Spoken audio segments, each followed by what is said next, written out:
Kumusta natin ang biyahe ng ating mga kababayan ngayong maulang umaga? Live mula sa Mandaluyong, may unang balita si EJ Gomez. EJ!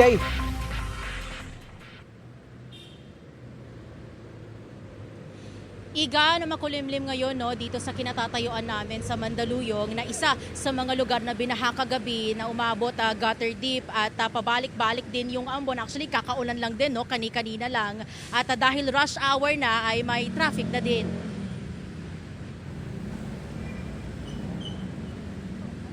Dito sa intersection sa may Acacia Lane at Shaw Boulevard, dagsana ang mga motorista.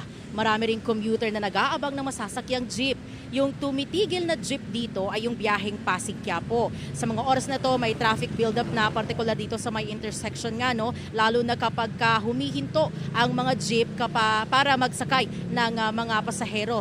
Medyo mahangin sa mga puntong ito at mas makulimlim kapag didiretso itong Shaw Boulevard patungong Kalentong.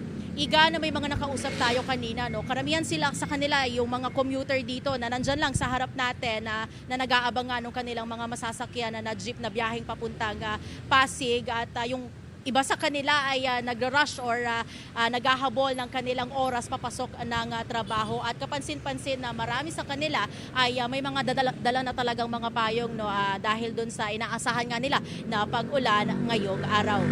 Iga niya ng latest mula rito sa Mandaluyong City. EJ Gomez para sa GMA Integrated News. Igan, mauna ka sa mga balita, mag-subscribe na sa GMA Integrated News sa YouTube para sa iba't ibang ulat sa ating bansa.